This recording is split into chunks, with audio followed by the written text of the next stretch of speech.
Good morning. Now, Mr. Connell, we begin with Mr. Baird. Indeed so, my lord.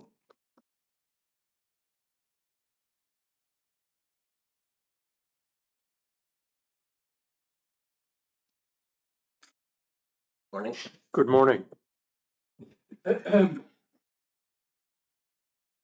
Mr. Baird, you're about to be asked questions by Mr. Connell, as you will understand. But before then, I understand you're prepared to affirm. Yes.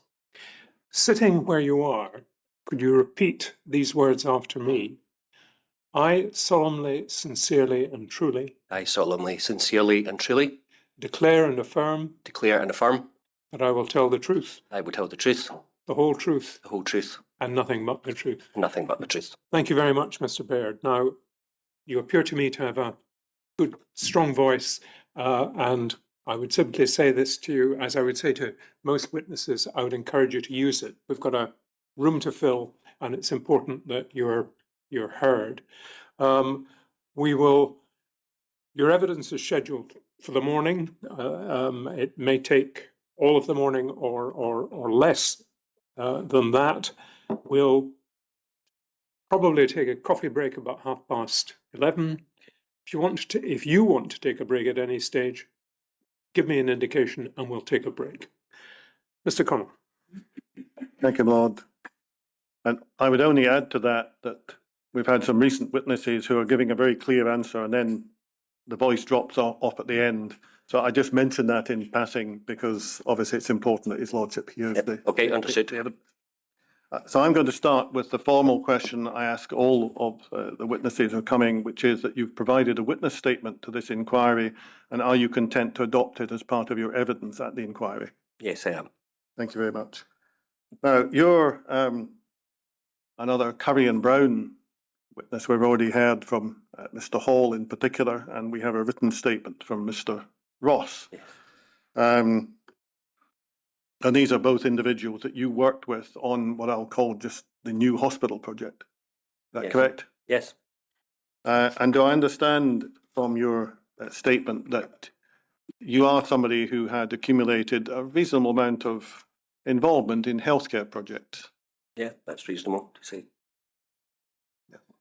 And you've listed some of these. I'm going to use your witness statement to guide us through your evidence. And so we'll just get that up on screen, please, at page 44.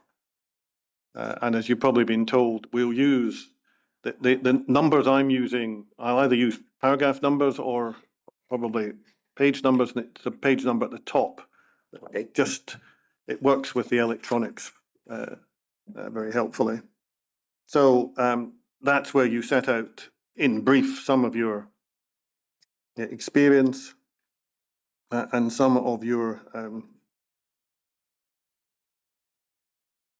the people you worked with. I just wanted to ask about them because we're going to come to a discussion in due course about what might be described as construction people know and what people whose life is not construction may know. Now, let's leave Alan Seaborn because we're going to hear from him. Peter Moyer, he had a background as an architect, is that right? I believe so, yes. Now, the others that you've mentioned include Francis Rath, Heather Griffin, Mary MacLeod, Karen Connolly. Mm-hmm. Would it be fair to say that they're not really people whose life is working on construction projects? They're more healthcare focused, healthcare administrators in particular. I would say Mary, yes. Heather, yes. Francis got a technical background, whether building surveying or quantity surveying, I'm not sure. But certainly had worked with Francis on projects, and she was part of, I think, the estates team. Right. So she was more in that camp, if you want to call it a camp. Yeah. Well, we've had a lot about camps. Let's hope we don't need to go there. Grouping then. No, I'm merely asking this because we're going to come to look at questions about where people would find information, who would know where to look, and so on. What you've done very helpfully in your witness statement on page 45 onwards. I'm sorry if I'm making you put your glasses on and off. No, it's That's just the screen's just not quite at the size, so I'll just keep them on, it's fine. I was just trying to get a comfort, so. Oh, well, if you have any issues with the screen, please just do tell us. What you've done is you've sort of tabulated the different stages Yep. of events for us in a convenient series of boxes, pre-design on page 45, and then the invitation to participate in dialogue, and then going on to the next page, the tenders being submitted and evaluation, preferred bidder stage, and so on. As an experienced construction professional, I just wanted to ask you one issue about the middle box on page 46, the one that ends with a period of contractual negotiations. Now, it may be obvious to you as a construction professional that at that point, at least in principle, nothing is agreed until the pen goes on to the contract. And therefore, I wanted to ask you this question. As we'll come to in a minute, there are things called the employer's requirements and other stuff that goes with that, on which clearly a large amount of effort has been deployed to create these. Can you help us at all as to whether it would be understood by those involved in this project, not the people in the negotiations, but the wider group of board people, that, for instance, something in the employer's requirements could be removed in these final negotiations? So your question is, to some understanding, would people who were involved but not directly with the negotiations understand what could occur during negotiations, and Yes. things could change or be removed? It's what we're looking at, I think, is a situation where there's an enormous effort putting this package together, with lots of contributions for lots of people.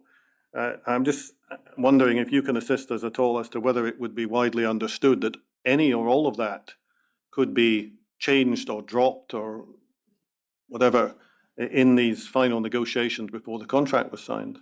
So if we're referring to the people that I name on the page before, so the likes of Francis and Heather and Mary, I would say yes, they were very aware of what the process entailed, and that the logs, for example, had. So if you think of it as a convergent process, the bids get submitted, they get evaluated, and then we have a preferred bidder. So that's the box above, it's the top box on page 46.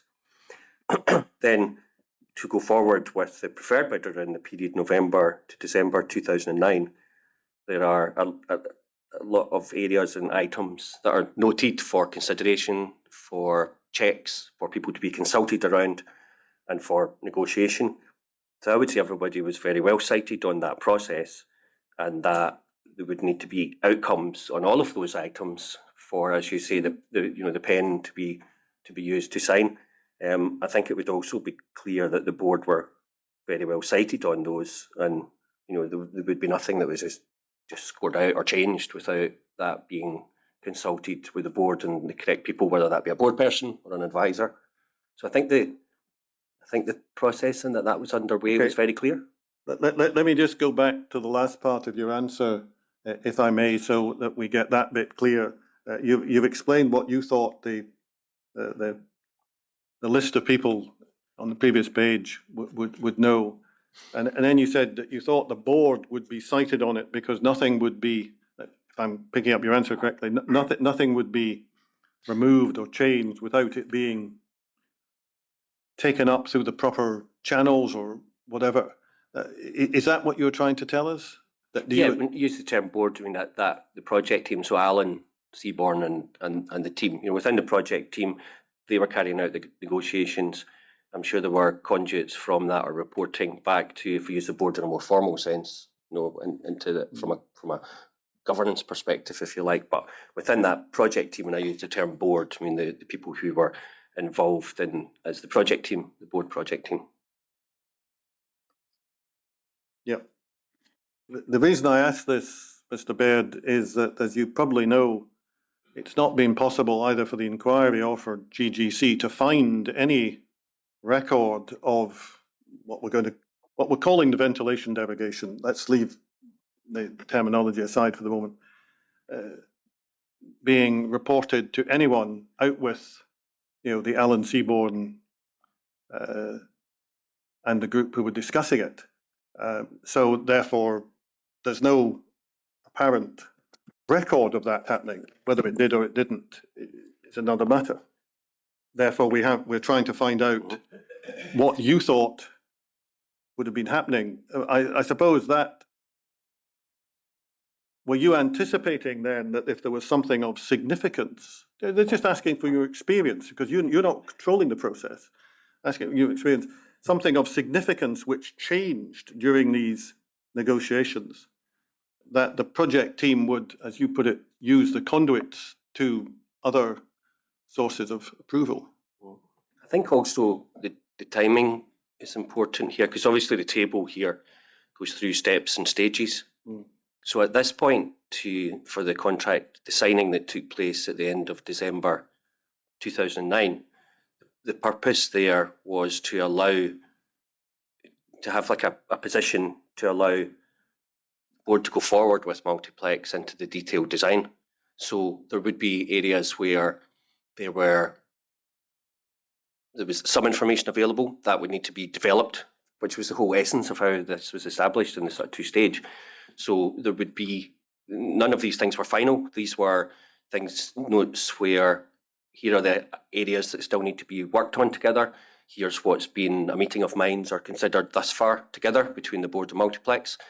And then they would get taken forward and into that detailed design development, which would allow more substance to be added and more information and more design and more contribution from people. So none of these were final. These were a stop point, if you like, to say, right, we're ready to and able to move to the next stage.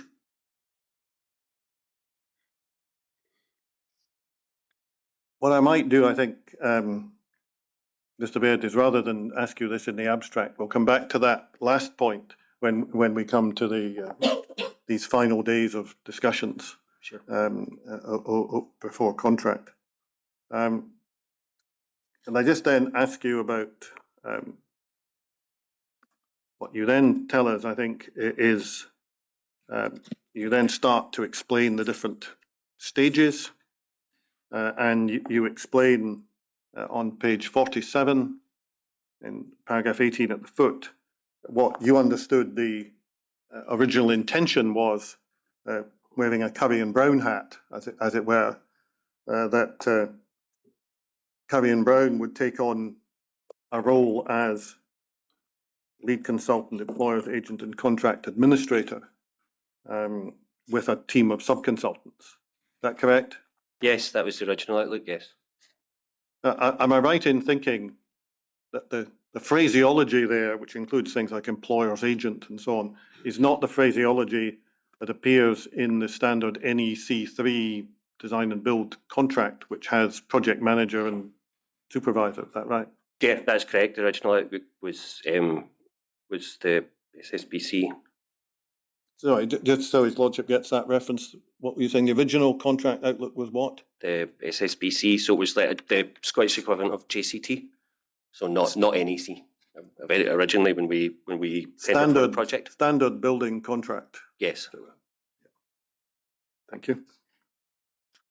And then you explain that the role changed, and we've heard from Mr. Ross in his written statement and also from Mr. Hall about that.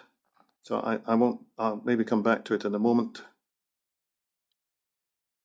Because you repeat what you then said earlier at page 48, and then you list the sub-consultants, including, for our purposes, Wallace Whittle, who were the ventilation designers or M&E engineers. Is that right? Yes, correct. Yeah. Now, just so that his lordship has the best picture of what actually happens to bring this show on the road. I just want to ask you to help us a little bit under the heading of employers' requirements, Okay. so that the inquiry has a good understanding of, and I'll ask you some specific questions in a minute, you know, what they are, where they come from, how they get pulled together, what's in them. So if you have these ideas in your head, I see in 22, that's page 49 of the witness statement, you say that your role was to provide technical support to GGC, including assisting with the preparation of the employer's requirements. You then tell us what they were, the document. Then you say you worked collaboratively with key stakeholders such as clinical staff and the estates teams to develop the employer's requirements. Would I be right in assuming this was quite a large exercise? Yes, yeah, that's fair to say. But you know, we're dealing with a large and complex proposed building. I mean, do you remember how long it took to do?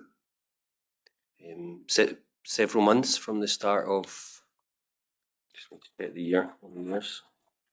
Yeah, from our appointment, several months through end of 8 to April 2009. Yep.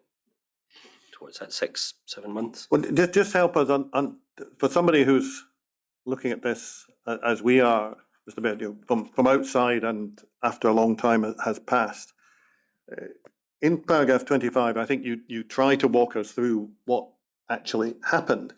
Can you just take us through that so that His Lordship understands what process was taking place and who was doing what? Okay, so obviously the wider context is the employer's requirements form a portion of the invitation to participate in competitive dialogue.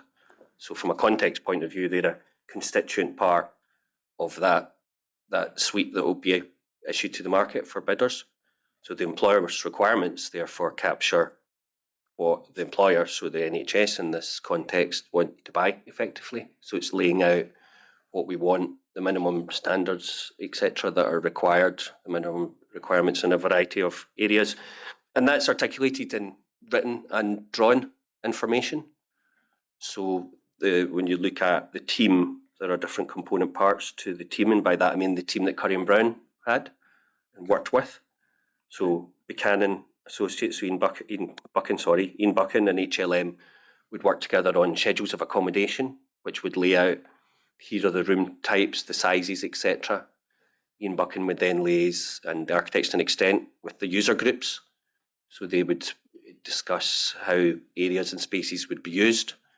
They would also discuss and understand what departments were required, how departments would work, what sort of adjacencies one department would have to another. So if you think of, say, A&E, for example, being adjacent to imaging, because you can imagine that we've all probably unfortunately had to visit A&E at some point, and you know that they need to be imaging nearby.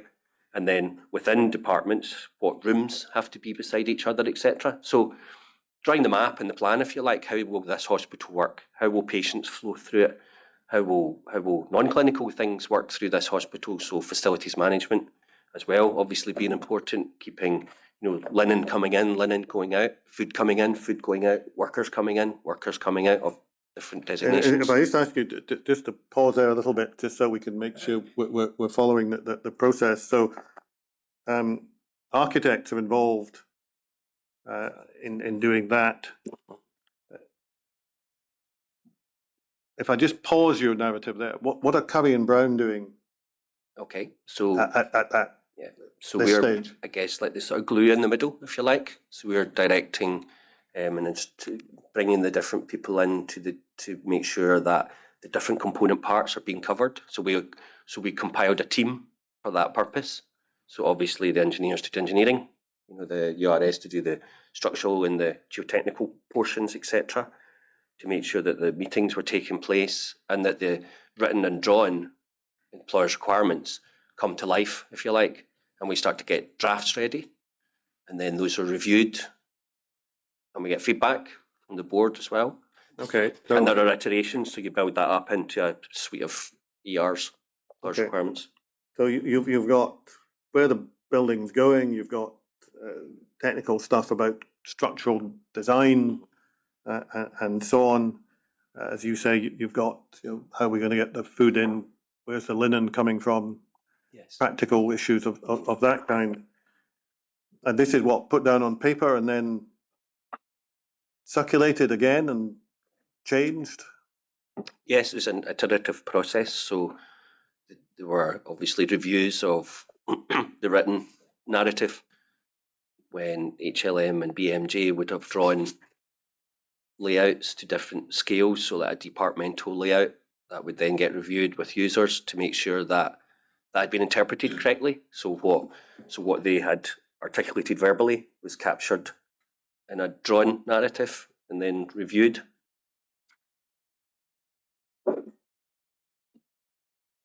And then you end up with a final document. How does that get finalised? The board reviewed that. They had been reviewing it as we went through. And then when they were entirely comfortable that obviously the various relevant comments had been taken on board and all the relevant documentation was in one place and all flowed together in terms of obviously even numbering and language, etc., then we'd have a final document. So who says that's it? That's what we're going with at this stage. Is that you, or is that somebody from the project team, or somebody higher up? We would have, when I say we, Curry and Brown, and offered here's what we consider the final version to be from working through the process. Then that would be an NHS, a board decision as to approving that for inclusion in the invitation to participate in dialogue. Sorry, a GDC board decision, and I just didn't hear. Or to approve that to go into the ITPD, so that sort of final, right, this is locked in. This is the final version that we're going to take to market. You've identified earlier in your evidence an issue that crops up in a large number of witness statements that people say, well, we told the board, or we spoke to the board, or whatever, and it's not always clear what they mean by that. And I think you indicated that in many places, I'm paraphrasing what you said, but in many places of your witness statement, when you said, well, that was for the board, what you actually meant was that was for the project team, people like Mr. Seaborn. In this context, when we're talking about the finalisation of the employer's requirements, who, from what you can recollect, was making the decision that that was it and that's what you were going with? From the engagement I would have, that would be Alan Seaborn. So you again, I just to make sure I'm understanding that correctly, you would understand Mr. Seaborn to have intimated the decision, but you don't know what he did to clear that with anyone else? No, I know they were, he would report back to the board on matters. I don't know the format of that or the frequency, etc. Okay.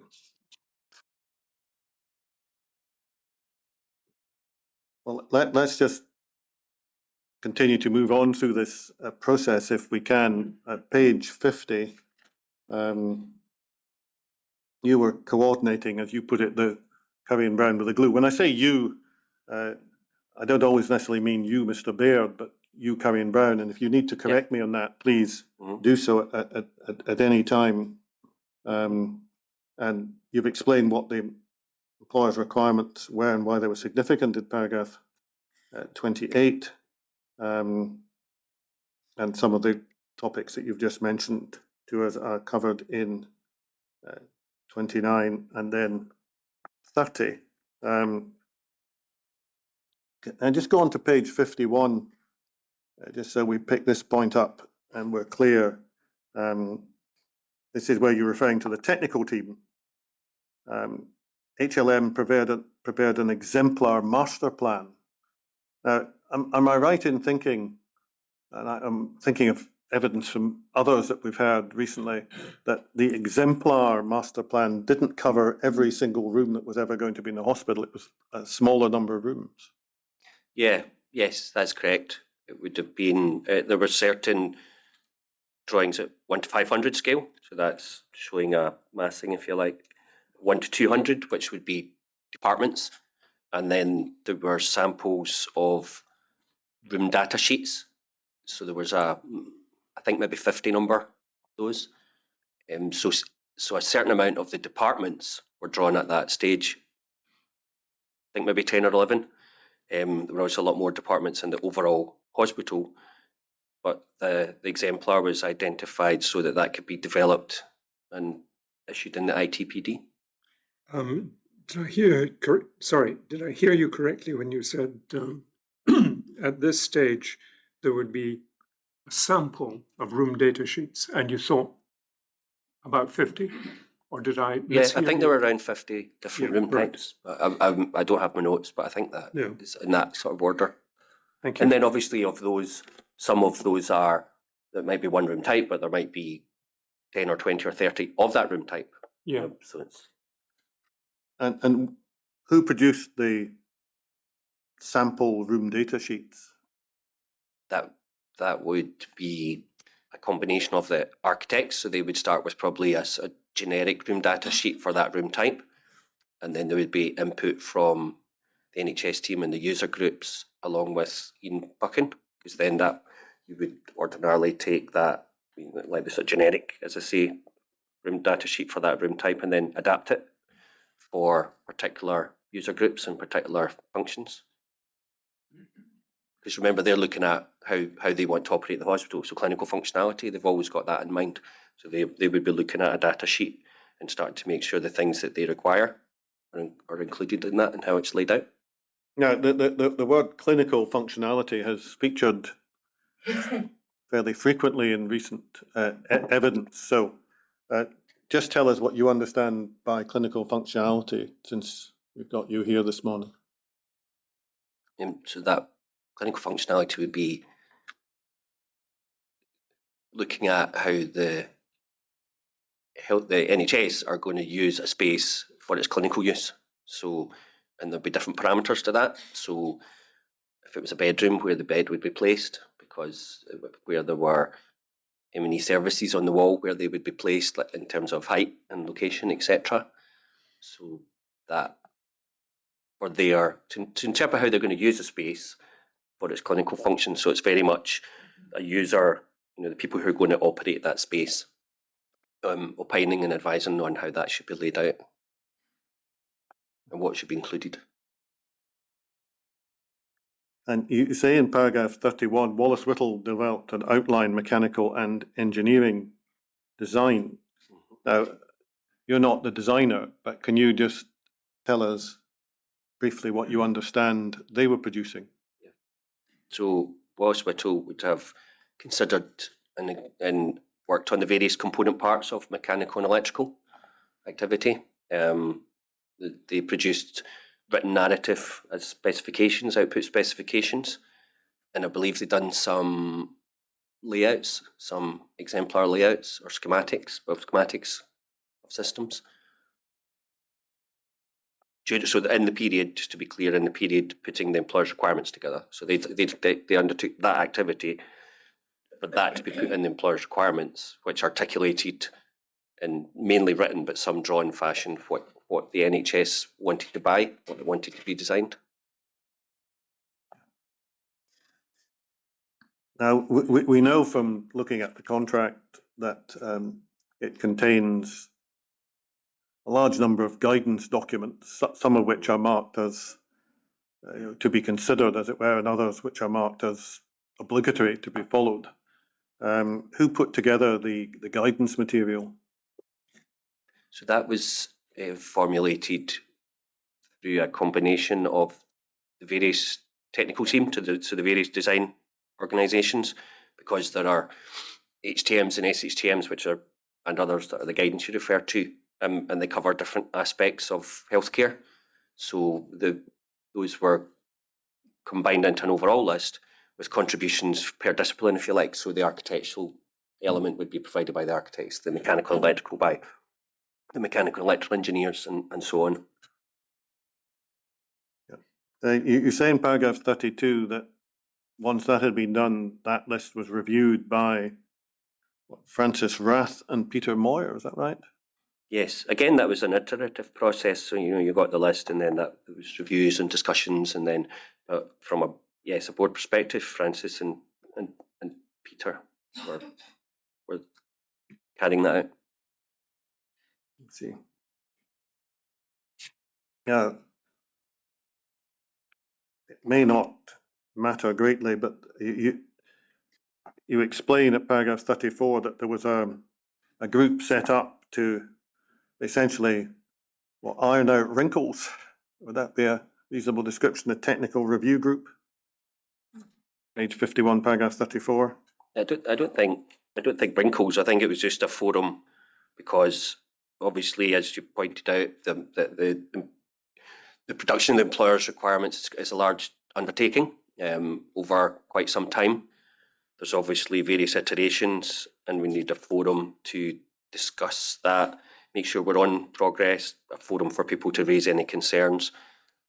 And a lot of the disciplines, they can't just act in a silo, they need to interact. So that group was there to, more like a sort of steering group, if you want to call it that, to make sure we were getting the job done, that there were actions noted and that we were following through and getting the task done. Yeah. And one of the issues you just illustrated was the question of people working in silos and how that had to be avoided because they needed to interact with each other. Is that right? Yeah, it's quite an important feature that we didn't and we did not. That people were interactive, work together, and that's I think a good example actually of that. That we came together, I think, every week in that forum, as well as calls and emails, etc., to make sure that everybody had an appreciation of the process overall, and we were interacting and challenging each other, asking questions, etc. And so what you then do on page 52 and 53 is you explain what you were doing, and you describe yourself as coordinating. Are you the sort of man pulling it all together, as it were? Yeah. I mean, I suppose, if you want to consider it like a bus journey, I knew where the bus started, where the terminus was, what the different stops were, and I had to get people on board and get the bus moving and keep it moving. And then I guess sometimes at some stops we would bring somebody in who would have to, give particular information or help confirm or clarify a point. So yeah, that organising and coordinating.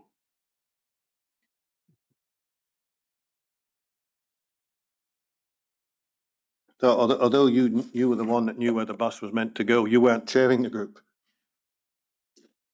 No. I mean, I would take I think generally I took the minutes and the notes, which was just a function to make sure it was recorded and particularly actions were written down. So,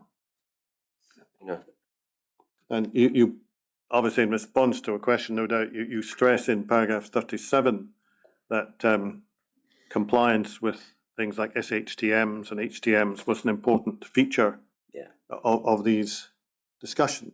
This keep cropping up routinely. Yeah, I think from memory, it was a standing agenda item, which would be reasonable because it's one of the component parts of the ERs. Yeah. I wanted to ask you about one. I'm not sure we need to go to the minutes because we can see what they say, but just one point I wanted to ask you about that crops up on page 53 of your statement, near the top. Just it's what's the end of paragraph 38. You say one of the purposes of the meeting on 30th January is to reinforce to everyone present that the ERs articulated the board's requirement. Now, then says, and were the minimum standards that were to be met by bidders or the contractor. Now, I just wondered why you stressed that the minimum standards, because that would suggest that you wouldn't be departing from them for anything that wasn't a better end result. You would only go upwards, you wouldn't go down. Is that what you were trying to express there? So, so that's into an area of how from a construction perspective, specifications are drafted. So you could have input or output specifications. So input would detail every absolute item, or you could have an output specification, which would be, here's what we want as the purchaser or the employer, if you like, not necessarily how to do it or how to do that in every instance. And those are the minimum. And that's not uncommon to have that approach in a construction contract. It does allow bidders to consider solutions and how to provide a solution to an issue, because there's a minimum requirement that they can't go below, but they can provide something that, not an alternative, but they've got some latitude on how to interpret and produce a design. But at least in terms of intention at that time, the idea is that you set a minimum, a floor, if you like, below which they're not meant to go. But Yeah, you don't constrain how they go about meeting what you've asked for. In some areas, yes. Some areas this is what we require. And in some areas, there would be some opportunity for people to play back in a bid something that they might want to do a bit differently, or here's an idea that we have, and again, that's not uncommon. Can we just, I'm sorry if we're asking you things that are very simplistic, but can we just ask you about the exemplar design, because we've touched on it briefly. You touch on it in paragraph 41 on that page, and you say that it's to give a clear design intent while allowing flexibility. Can you just explain what you mean by that, so His Lordship understands what the point of this document is? Okay, so the timing, we're still in the period where the employer's requirements are being put together, so the ITPD, which includes the ERs, hasn't yet went to market, so that they're still being put together. So there's a heavy activity at that period in time with user groups, so clinicians, people who are going to, I said live and work. I'm sure some of them might feel like that, work in the hospital and operate it when it's constructed and opened. So I think, as I mentioned to you earlier, one needs to understand from that group and the clinicians what they require and how they envisage the hospital to function. So we're back to patient flows. So if somebody arrives at accident emergency, what's their journey through the hospital like? If somebody arrives for an outpatient visitation, what's their flow through the hospital like? So the exemplar would take that discussion and capture that in a drawn form. The clinical output spec would capture that in a written form. So the departments that were chosen, you would have to look at how rooms were organised within that department. So how clinicians wanted to use a department. So room adjacencies. It's a bit like if we're in here today, and clearly an adjacency for the witness to go through this door and go into the witness room is important. If this had been organised such that the witness was over here, and that wouldn't work for your needs. So it's that sort of capturing that. Another example could be if a family had bought a piece of land and they wanted to build a house, they would sit down and they would sit with an architect, one would assume at the start, and identify, I want a bungalow, or I want a 3-story house. I need X amount of bedrooms. I want the bedroom to have an ensuite. I want the kitchen to have a dining room beside it. And then they would probably look at the kitchen and start to lay it out the way they want to work, the way they want their house to work, and the way they want their life to work. So in a not dissimilar fashion, the exemplar design would capture how the clinicians want to work and use their hospital. So there would then be departmental adjacencies. So what departments need to be beside each other? Travel times. What are the minimum travel times to get from certain departments or functions to another?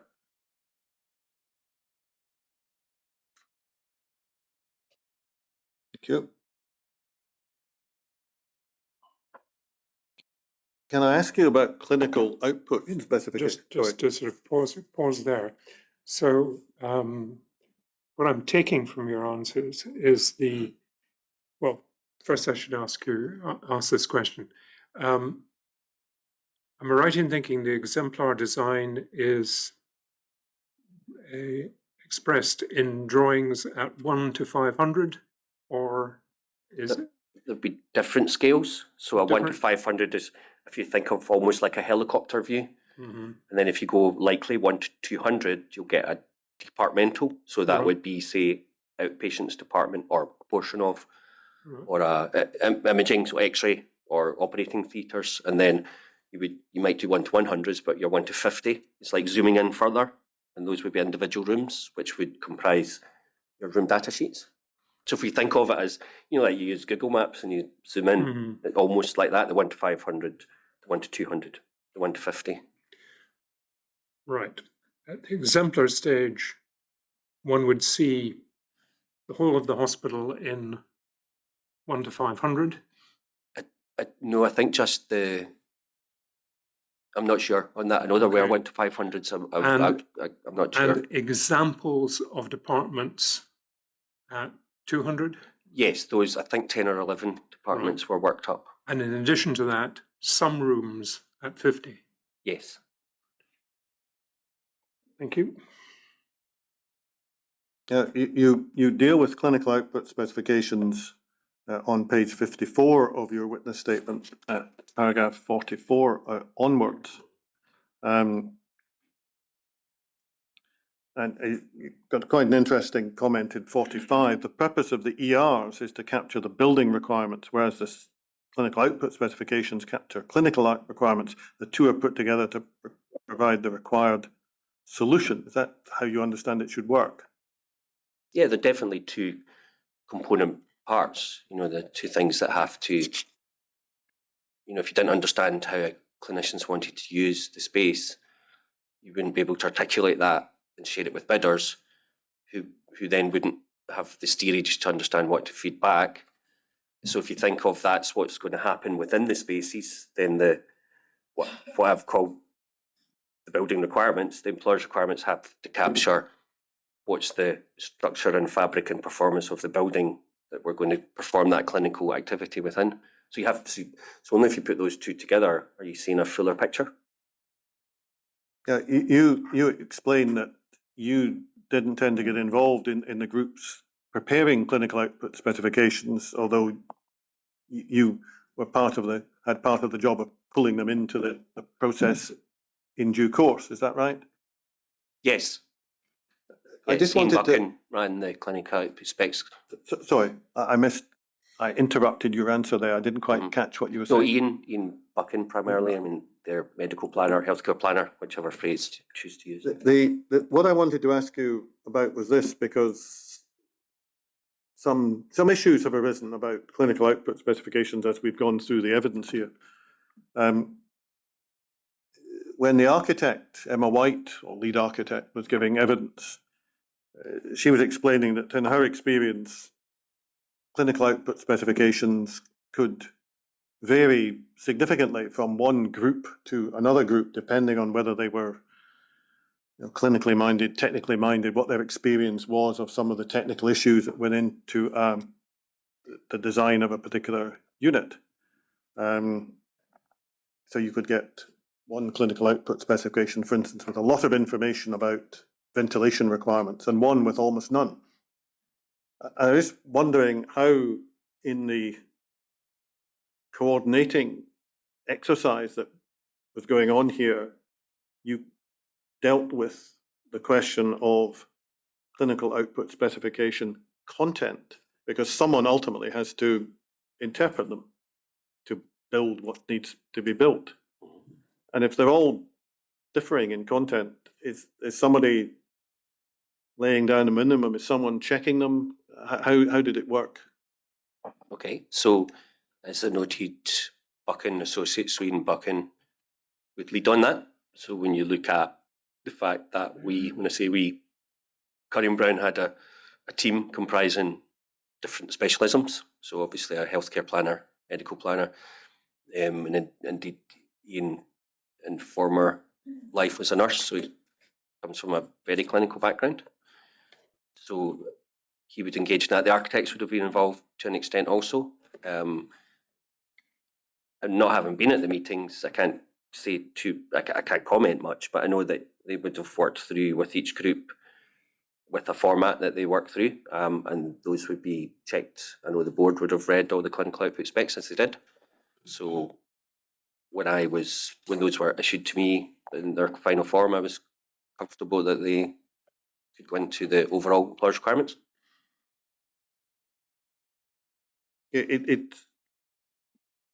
One of the questions that has arisen, and might as well raise it with you, is that if you have a clinical output specification that, for instance, doesn't have every dot and comma of every ventilation issue that might arise written out on it, then somebody doing the ventilation design has to work out from the specification as a whole what they think the users want, and then produce that. Now, if you then have a clinical output specification which has very little about ventilation for a specialist unit, again, a ventilation designer has to look at it and try to work out what they think is needed. And I'm just wondering whether any thought was given to whether the clinical output specifications had the kind of information that would allow that kind of particularly ventilation design to be done. See, that type of information was recorded in the environmental matrix, which identified various environmental conditions to be met in room types. So lux levels, which is lighting levels, acoustic levels, ventilation, etc. So that's where these were captured.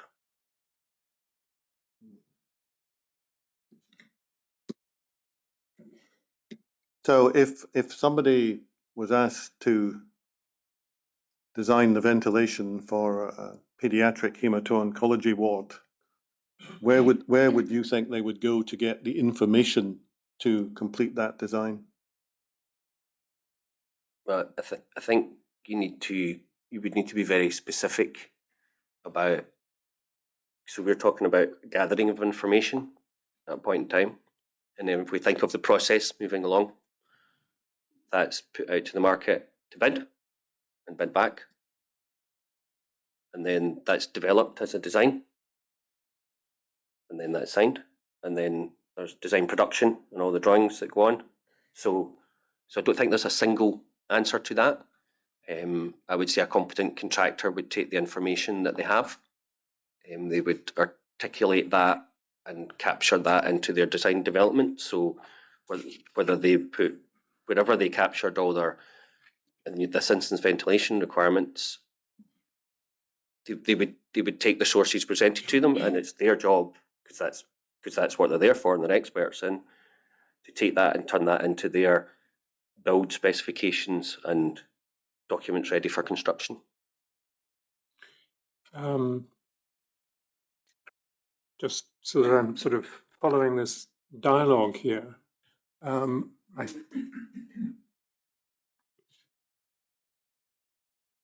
in that process, there is a step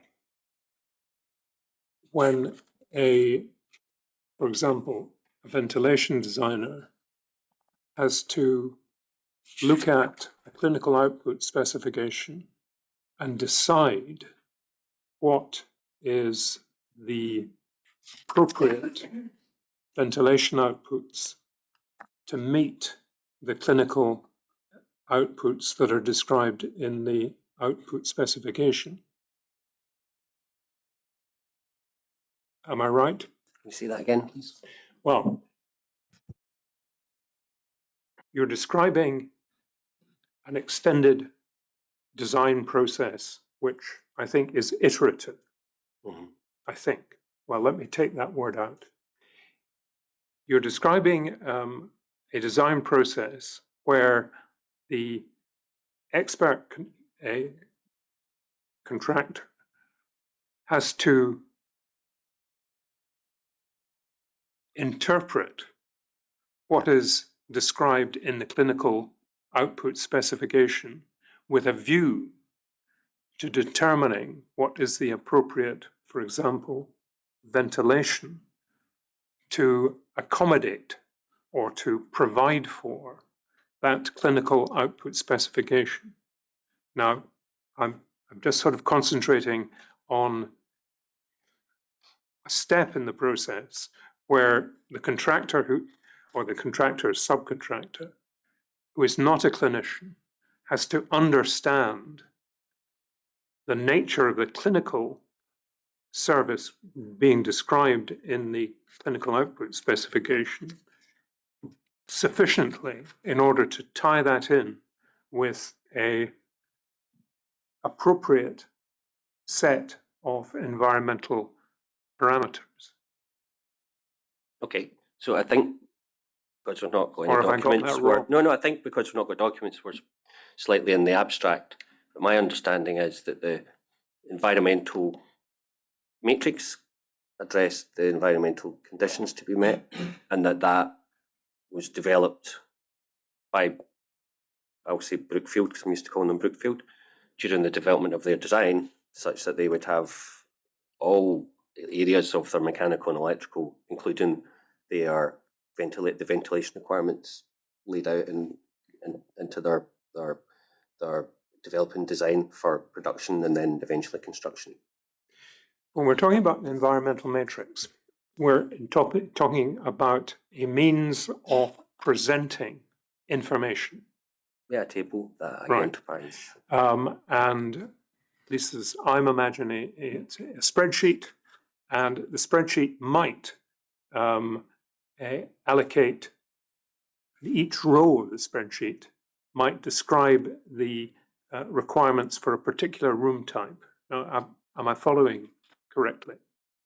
Yes. I mean, again, we're in the abstract because we're not looking at something, but yes, that approach. It may be that Mr. Connell will take you to something more specific, but just in the abstract at the moment. But someone has to populate that environmental matrix. Yes. Yeah. And the person who will be populating that environmental matrix will be, if we're talking about ventilation parameters, a mechanical engineer with specialist knowledge in ventilation. Yes. I mean, am I right about that or not? Yeah, yeah. Right. Now, that mechanical engineer has to understand, in respect of each room type, the nature of the clinical activities which the clinicians wish to carry out in that room. I think they would know the type of room it was. Was it a, like a bedroom or an office or a? Mm-hmm. Now, what I think Mr. Connell was taking you to is that the ventilation engineer will depend on on his understanding of the clinical output specification in order to populate the environmental matrix. I don't think I can. I know what you're asking. I don't think I can answer because I'm not an engineer. So we would be supposing how that would be done rather than able to give you a firm answer. So that's okay. Sorry, Mr. Connell. Well, in that case, I'll move on. Thank you for trying to assist us on that. In your witness statement, you touch on a number of other issues, BREEAM, which has been discussed as a possible reason for changes being made, but you don't think it was ever the main factor in any particular decisions, according to your recollection, so I don't need to ask you further about that. You weren't involved in assessing what chilled beams were, whether they were good, bad, or indifferent. Can I just ask you about, yes, you touch on the sealed building, the idea of having no opening windows. But you weren't involved in that decision, is that correct? That's correct. And then you asked about the use of the various wards and so on, which you don't you can't really assist us with. Now, we then move forward in time. So it is the point you're making that there are different stages in this process, and your witness statement, I think, tries to take it chronologically as far as you can. Yes. So we go to 58. We've then got the competitive dialogue process, and your job is basically to support the process, make sure it happens, make sure it's administratively organized, perhaps. Is that fair? Yes.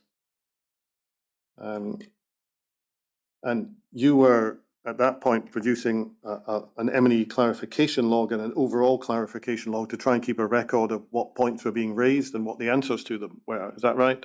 Yes, that's correct.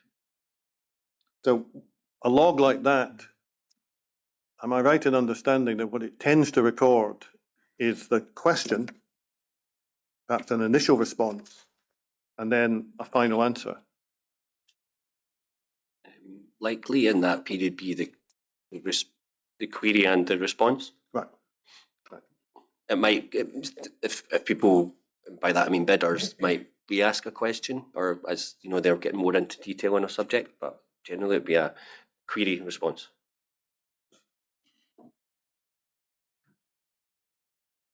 You also then asked about what we've described as the maximum temperature variant, a change in the maximum temperature which was to be permissible, subject to certain criteria. And you say you weren't involved in that, is that right? That's correct. Now, just so we're clear, to see if you can help us at all, page 59, paragraph 66 at the foot, you say the decision to remove the maximum temperature variant was considered by the relevant technical team members and the NHS team with experience in that matter. Now, I'm not asking you to comment on whether it's good, bad, or indifferent. We're struggling at the moment to find who discussed or debated or agreed this. Can you help us at all? No, not specifically, only again that everything was discussed in the project team, so it would have been, I guess, whichever advisor or people in the NHS team, so no, not specifically. And you mentioned the relevant technical team members. Now, by technical team at this stage, you're meaning the sub-consultants to Curry and Brown, I think. Is that right? Yes. Who would the relevant technical team members be? In that context, Yes. that would be Hospital.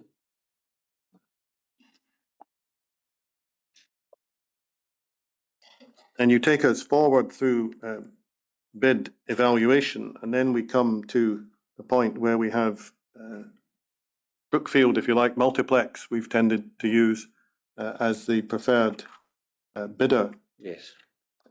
So at this time, you've still got your technical team on board. Yes. And you say in paragraph 72 on page 60, it was your job to record the board's comments on Multiplex's design, Multiplex comments, further comments, and the agreed position. So,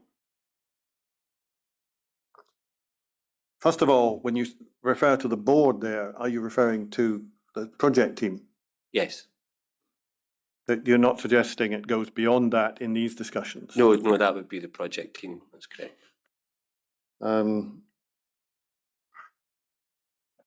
And I suppose we're going to come to it fairly shortly, so I'll just ask you this generally first, and then we'll come to the specifics.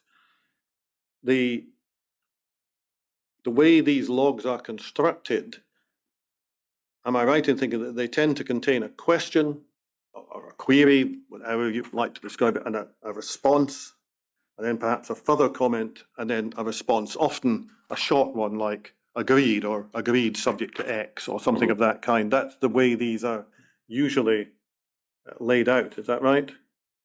Yeah, so just for clarity, we're in the period November 2009 to December 2009. Yes, I was referring, just for completeness, to paragraph 72 of your witness statement. I just wanted to be sure I had the right timeline, because I know some things are dealt with differently at different timelines.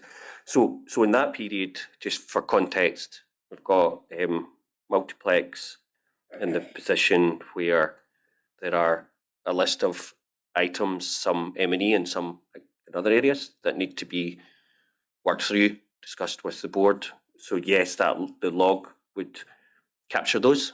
That was the agreed process for those being identified and monitored effectively.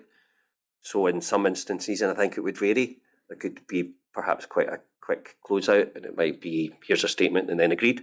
And others, I think from memory, if we work across the table, left to right, if you're looking at it, there might be some comments back and forward, and then getting to a position which ultimately, can't say that word today, had to be concluded and agreed to allow the contract to be signed. So yeah.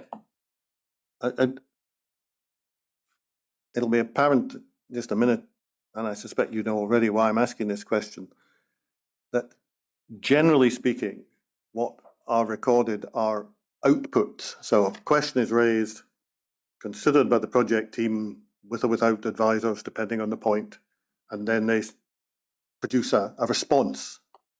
But what you see is the output in the sense of that response. You don't see who consulted who, what the person consulted said, the toings and froings of that conversation. None of that appears in the log. It's the output of that conversation that appears in the log. Yeah, I think that's a reasonable summation. So that if somebody was looking at one of these points, such as what we've called the ventilation derogation, and you wanted to find out what Wallace Whittle had said to Peter Seaborn in the presence of Mark Baird or David Hall or wherever the discussion was taking place, you wouldn't find that in the log. What you would find is the result of that conversation being put back, as it were, to multiplex in the form of the next stage of the log. Yes, because again, if we're considering that convergent process, so the log itself as a function was to capture outcomes, but then that in turn would develop into an appendix to the contract.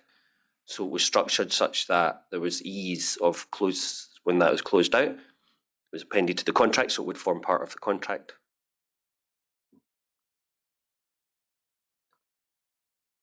Well, let me ask you this in general terms. Coming to the ventilation derogation, which, as you can see, we start dealing with on. Let's not get into a debate about the phraseology. Not everybody accepts that it was a derogation or entirely a derogation or whatever. But for our purposes, let's just use that phrase if you don't mind. It'll just make life simpler. You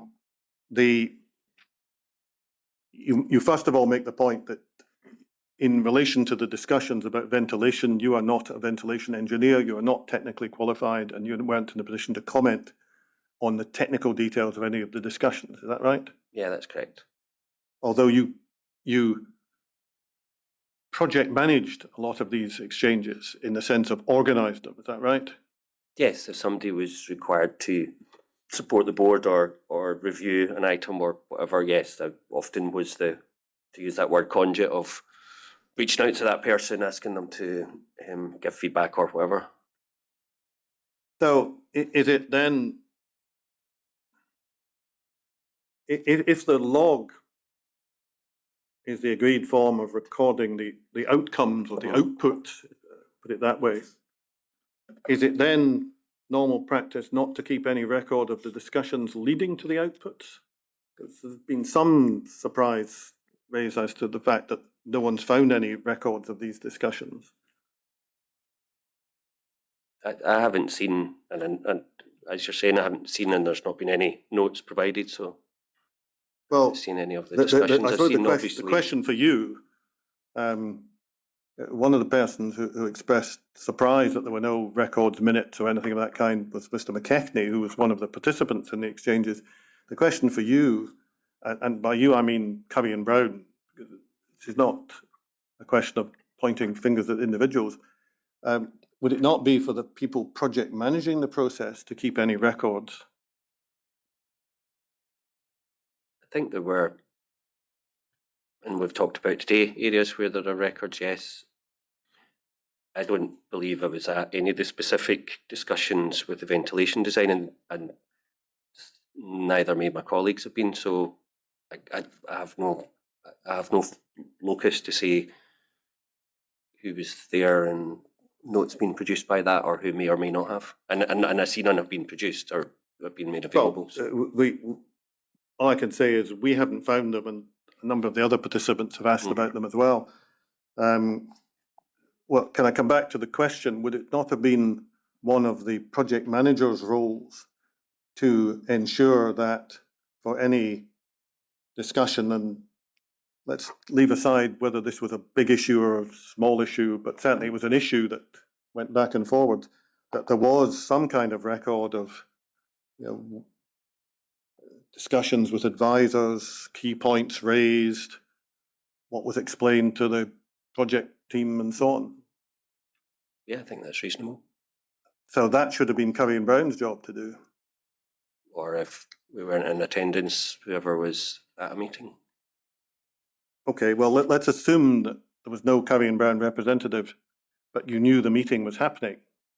Because obviously if you don't know about the meeting, nothing you can do, but assume, as we think we see in all of these exchanges, Curry and Brown are aware of the various discussions. Even if you're not there, is it not your job to make sure something is captured somewhere?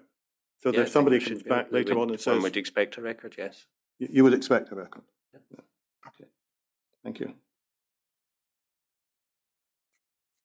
Can you help me at all with a general question about this process over the derogation? We'll look at the log in a minute. There are, I think, two versions of the log. There's an initial one and then there's a final one. Sure. It may not matter, but if you think it matters, you tell me. There appears, at least initially, to have been a response to the proposal suggestion from Multiplex, which was no, not accepted, not in accordance with guidance. And that seemed to have been the initial response, and then by the end of the process, we know the answer was agreed. Some details set out. Can you help us at all in understanding when things changed from no to yes? So you're referring to the log. So that initial comment would have been when the bid was first reviewed. I think that was an initial comment.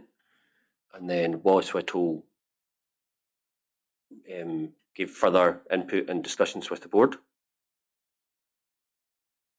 I know they became more comfortable with, or they got, as you'd expect, there'd be discussions about what Multiplex and their designers had in mind. And that I know Wallace Whittle were engaged with the board, because I know I was asked to get them to come and see the board and meetings, etc. And then I know from looking at the log that that position at that point in time, to allow that to go forward to the design development phase to be further developed and considered, was noted as agreed.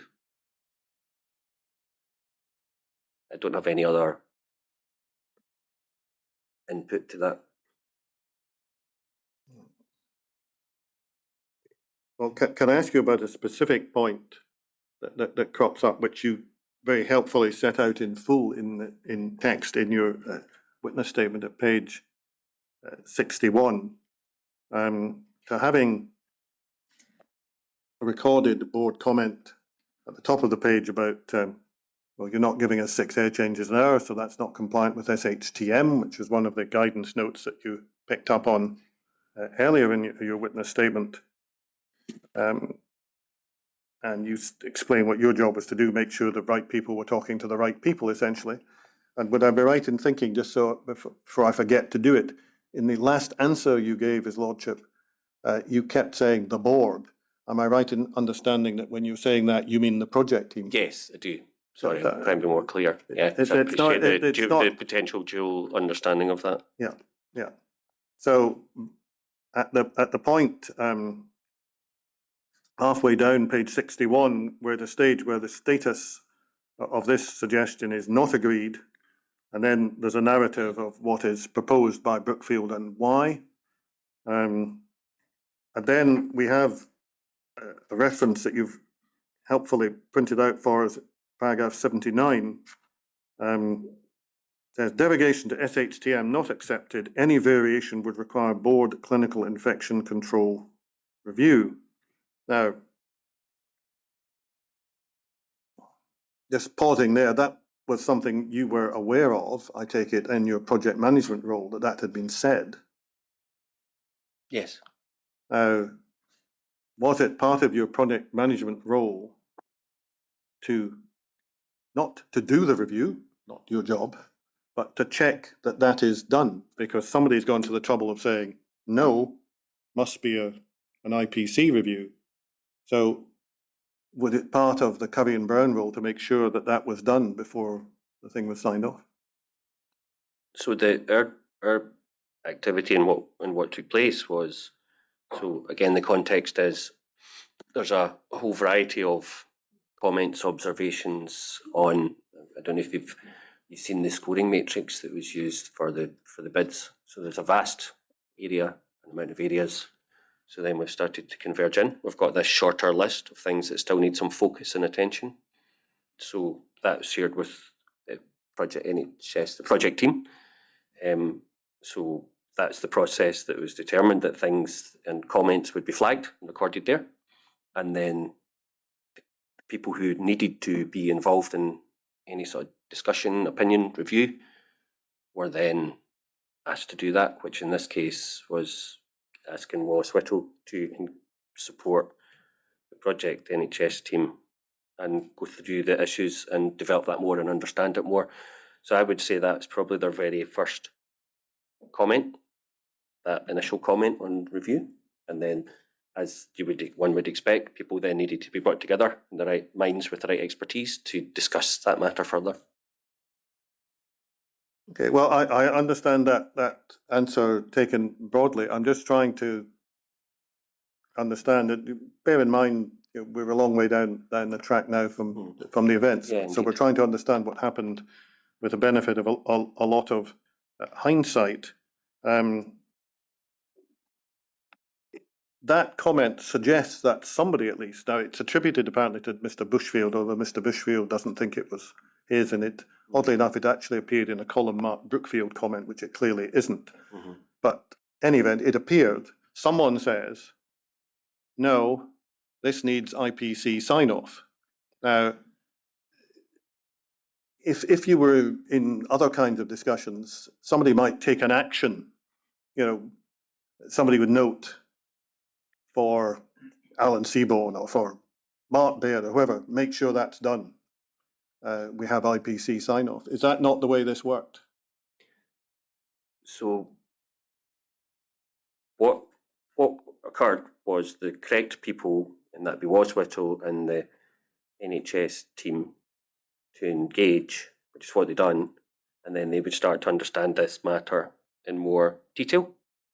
And then I believe it then carried into, as I say, there was enough comfort, if you like, for that to be agreed.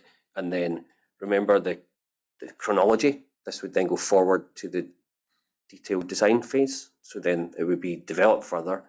And if the NHS, so particularly Fallon, felt there was a clinical infection control team input needed, he would direct that to take place. But I think it's an important point, that this is a point in time where the people with the right expertise looking at this to get, and they ultimately obviously got comfortable that this could progress, be further developed, and the design to be developed, have more information and more discussion of it, because we were directed to for the log to go green, to agreed. So that, what I'm trying to say is, or what I'm saying is, there's a gestation period, if you like, of that being developed, and more information and more consultation, and then ZBP on behalf of Multiplex being more involved and developing their thinking more and expressing that further, and that through into 2010. So this end of 2009, I suppose we could call it a gateway or a checkpoint or a line in the sand, or that there was enough alignment for things to get taken forward and further developed.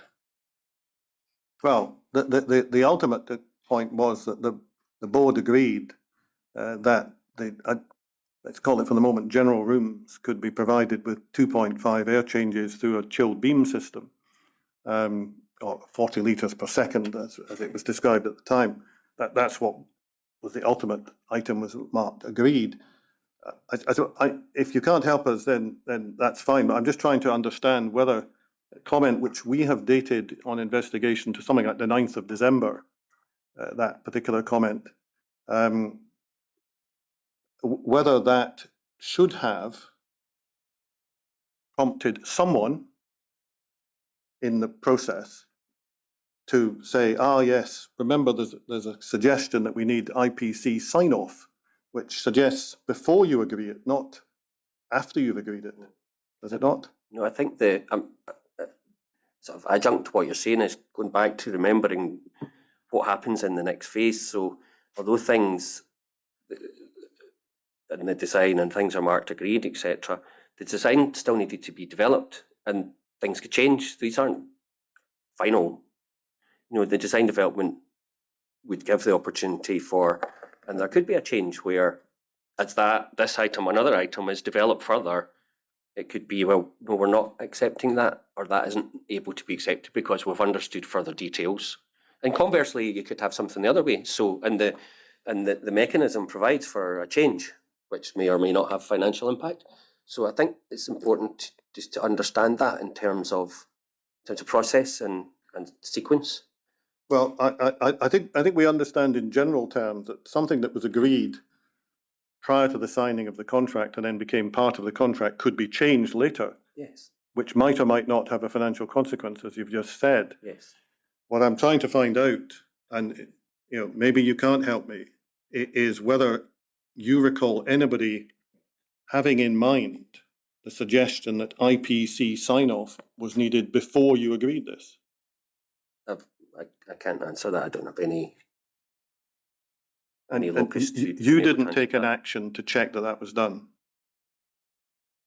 No, we shared with the board and got the right people to discuss. And as I say, that was then to get taken forward, where any sort of detail that would give, I would imagine there wouldn't be any detail at that point in time for somebody to give any sort of opinion, because it's a concept, if you like, a philosophy of design, not a detail of, and you would need. So again, it's thinking about it practically. You would need the detail of the design to then consider that further and opine on it. So it's back to that. Are we at a place where we can state that this is a position, take that forward, look at and develop the design, and there'll be different areas of this, not limited, one would suggest, to this area. So I don't think that would even be possible at that time, because there wouldn't be anything to look at. Would be what my thought would be. Could you just give me that again? The business of it not being possible at that time. Well, but the design required to be developed to illustrate this as a concept. So being a concept at this point, so I would suggest there wouldn't be enough information for somebody to understand the fullness of it.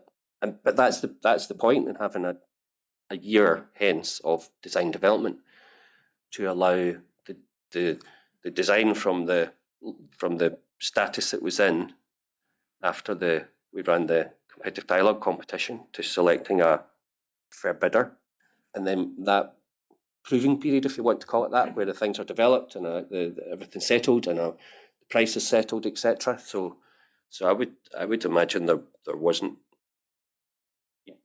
There weren't tangible things to look at to do that sort of assessment. The concept which needed to be developed over here, and by here I mean into that year of design development. I think it's an area we'd need to ask Alan about, and I think Alan's going to be given evidence, but that would be my outlook. Thank you. So your role was to make sure the right people were talking to the right people.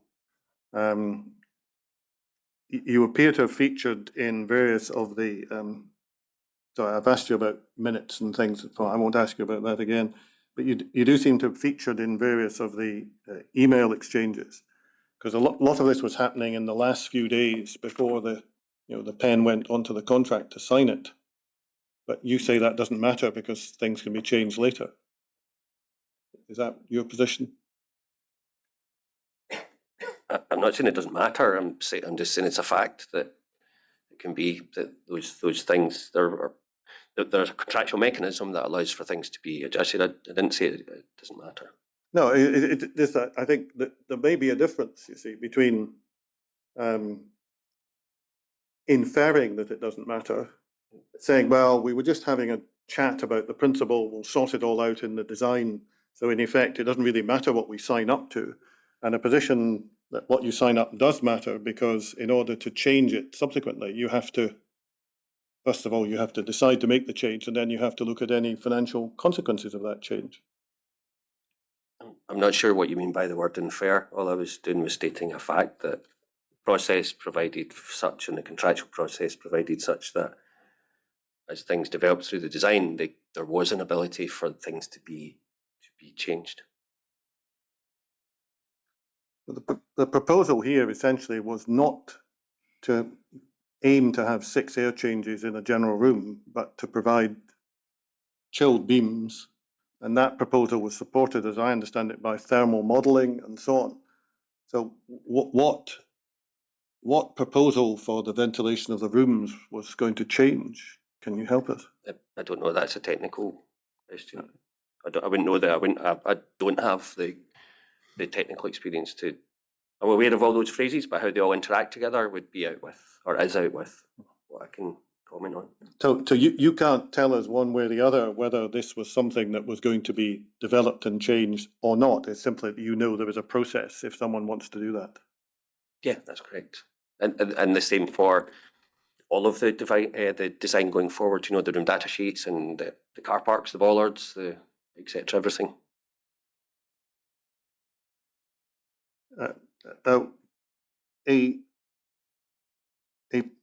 Let me ask you about this log, because there appears to be a question that's arising as to knowledge of the log.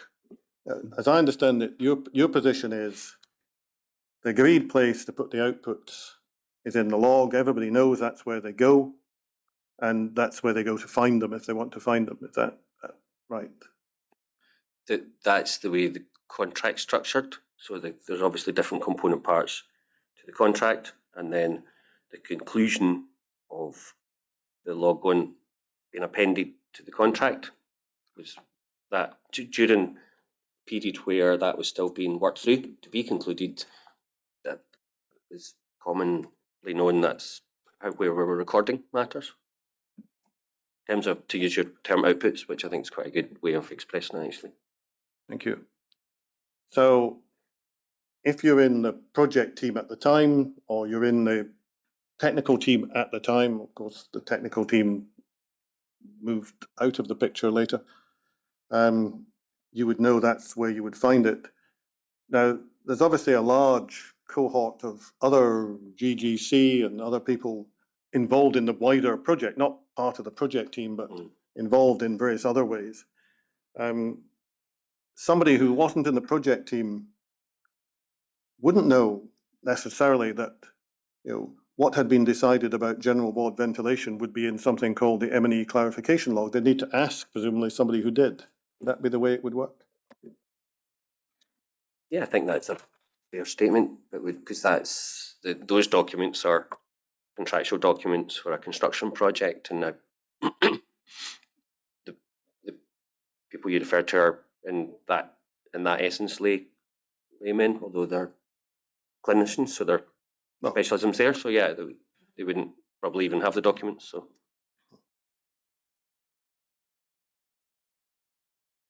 So unless they asked somebody in the project team who was involved, or were told by someone in the project team who was involved, as you say, they wouldn't necessarily know either it had happened or where to find it. I don't know I couldn't comment on the board's communication of points because I wouldn't be involved in that. So. Well, if you take as a context of my questions about this, so you don't think I'm just being stupid, more than usual, Mr. Baird.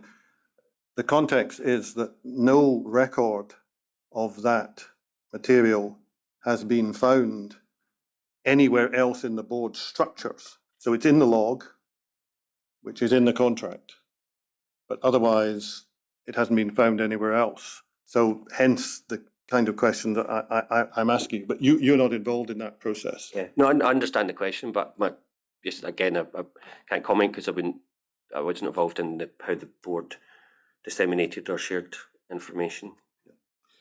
You're aware that pretty late on in this process, a sort of report was produced by ZBP, a sort of page and a half document. Can we just have that bundle 172859, please?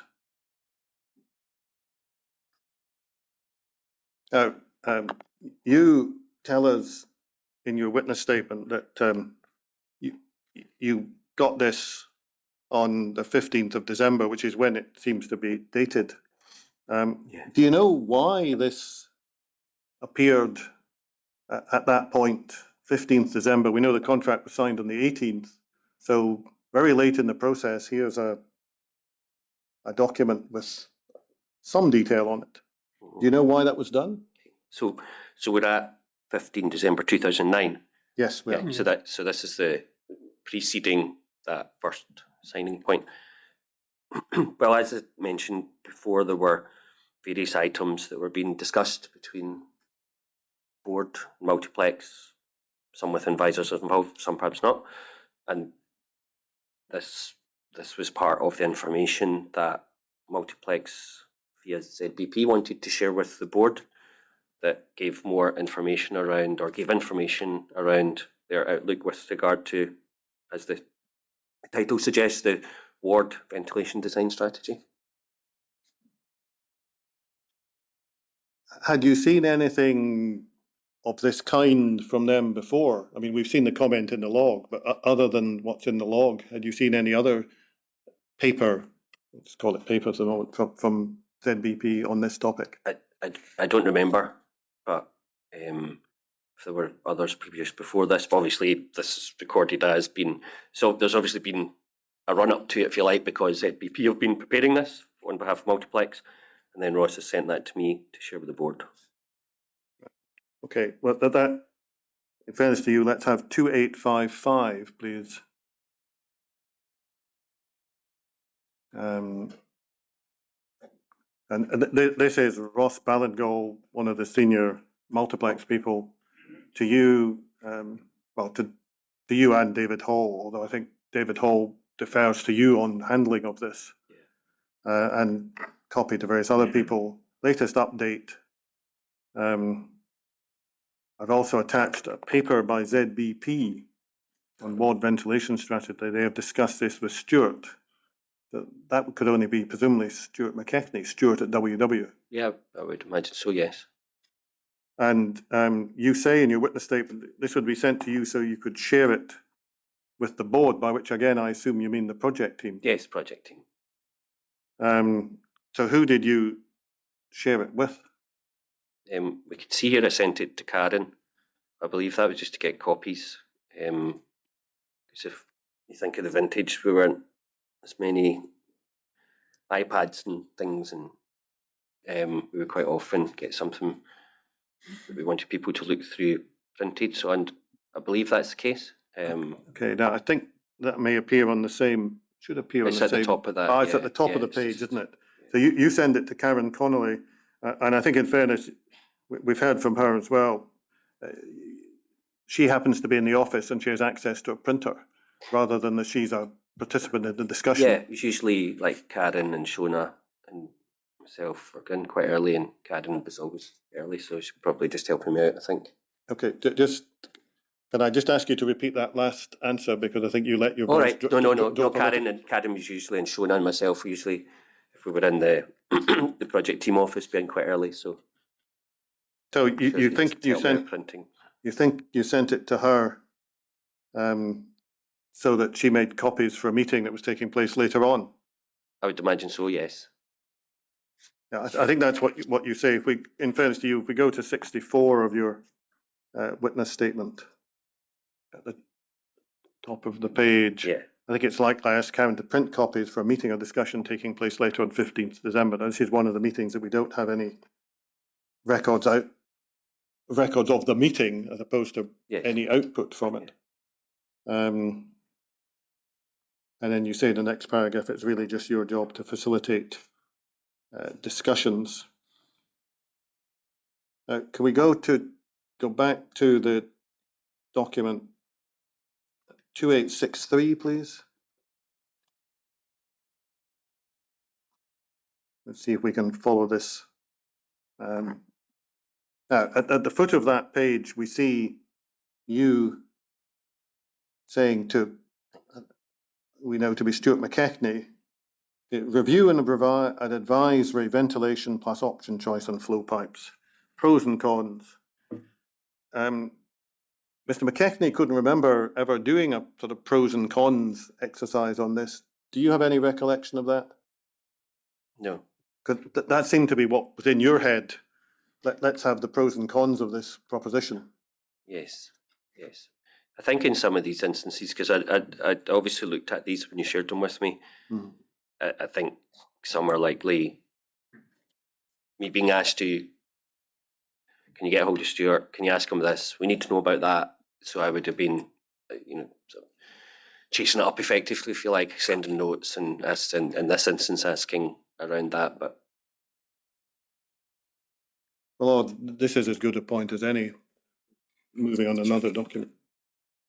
We'll take our coffee break now, Mr. Baird. Could you be back for 5 to 12? Thank you. that's fine, thanks. Then we go to the witness group.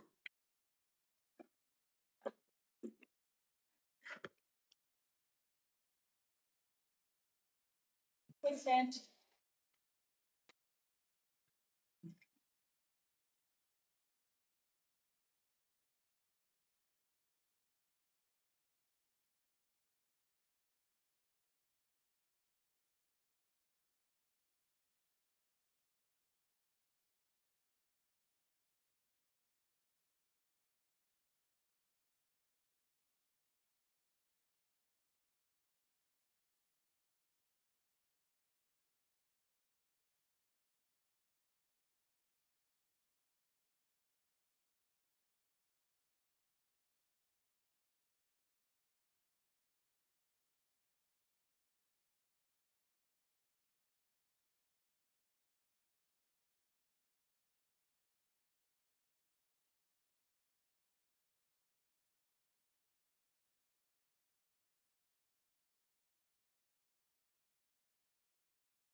Mr. Conn. Thank you, Lord. Mr. Baird, I'm going to try and avoid asking you the same points, but I just need to finish the sequence of exchanges so that Sure. we have a logical progress. If we go to page 65 of your witness statement, we find there in paragraph 96 a note of an email from you to Stuart McKechnie on the 16th of December, so the morning, a couple of days before the contract signed.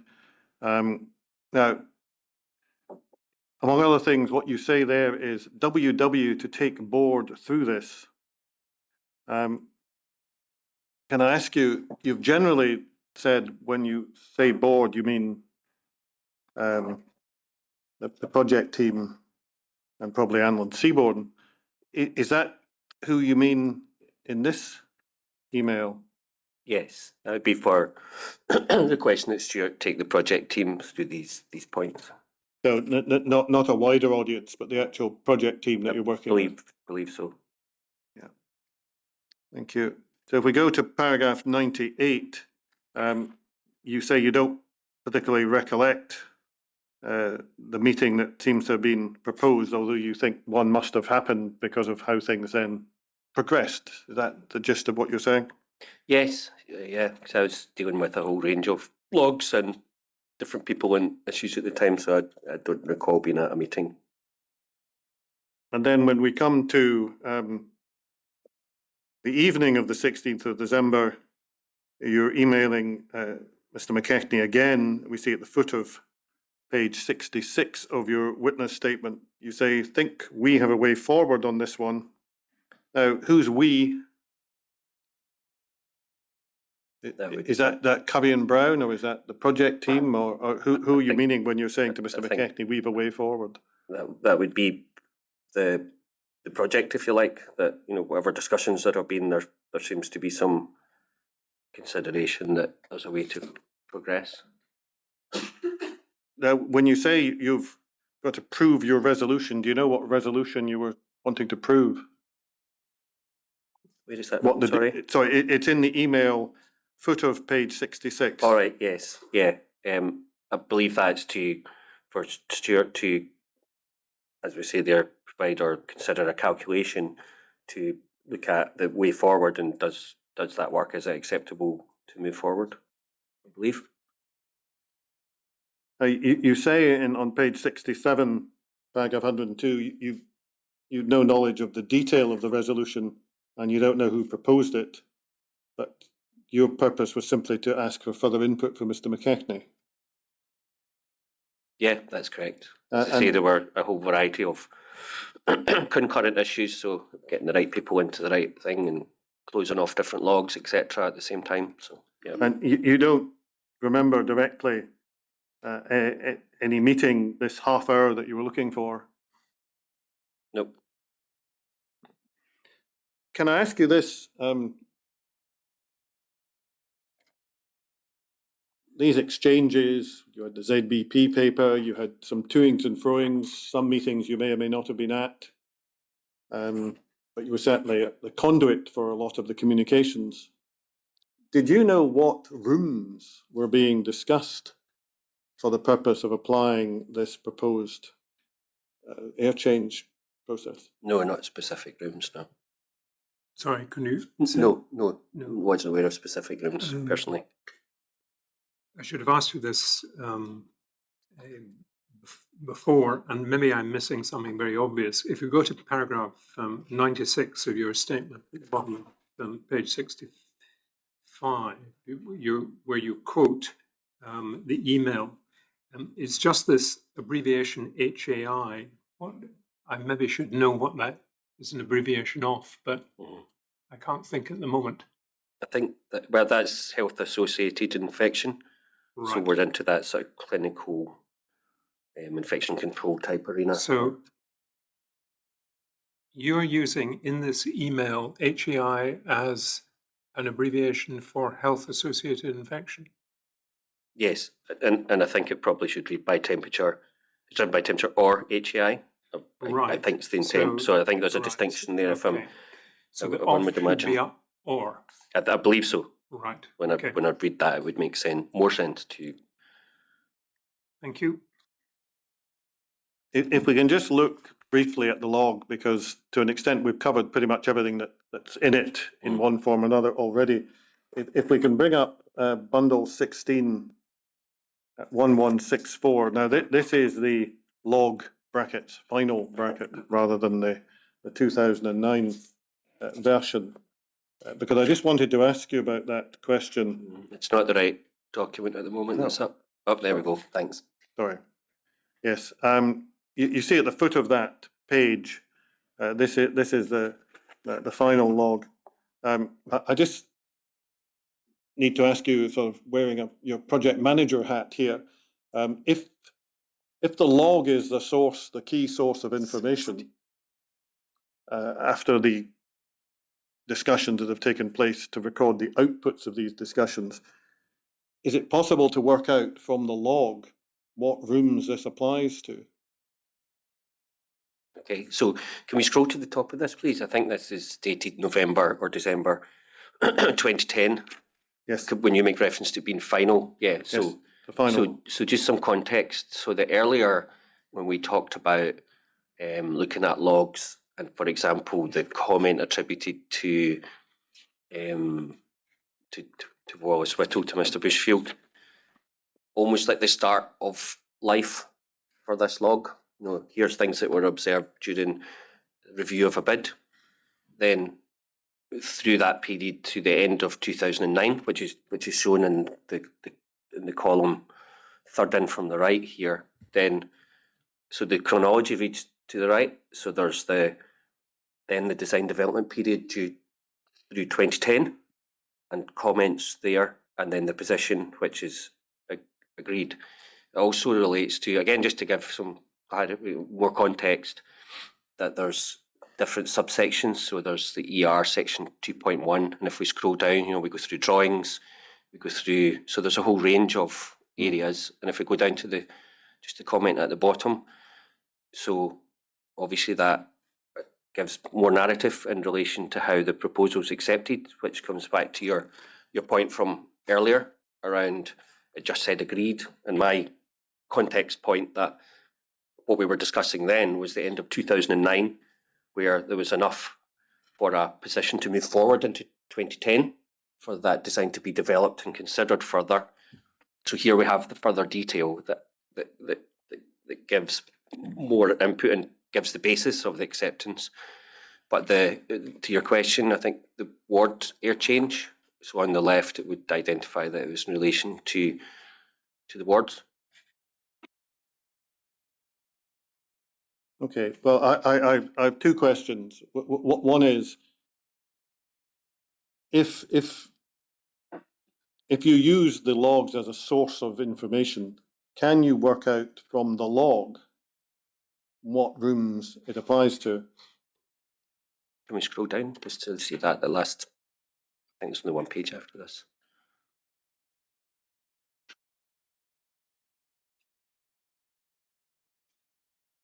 I don't think there's any other narrative. No, it was just we were on the cusp of we were on like with the edge of a page. So of course.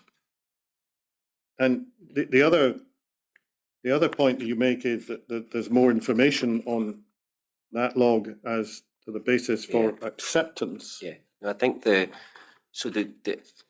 air changes relate to the areas that are shown as 2.5. So yeah, they would need we need to take this and then use that in conjunction, I guess, with some other information. Now, I think you said that log showed more information as to the basis on which the proposal was accepted. So if you just, can we also have, please, bundle 17, page 824. This is the 2009 version. And we see in the right-hand column, proposal is accepted on the basis of 40 litres per second per single, 8 litres per second for one patient and 4 others. You see that? Yes. Now, the log we were just looking at the moment, can we go back to that, please? The 1664 says proposal accepted on the basis of 40 litres per second per single room, 8 litres per second for one patient and 4 others. So that narrative is the same. Yeah, and then there's just some And there's a further reference text to below. a joint Yeah. review of the Yeah, there's energy more. model to determine the impact on BREEAM and some reference to the BREEAM target. But in terms of the actual substantive content, is there any difference between the two logs? The proposal and the reason for accepting it. I would need to have them side by side and read them, but it doesn't look like it. But I can't say that without reading them word for word. The reason I asked you about the rooms that it applied to is I'm just wondering whether you as a project manager were sort of, as you were organising this among all the other duties that you had, whether you were thinking to yourself, you know, is this a big deal, a little deal? What's it going to apply to? How many rooms is it going to apply to? The areas where there were to be the 6 air changes. So that takes you back to the ward locations for that rooms. That was what was listed to be provided. Okay.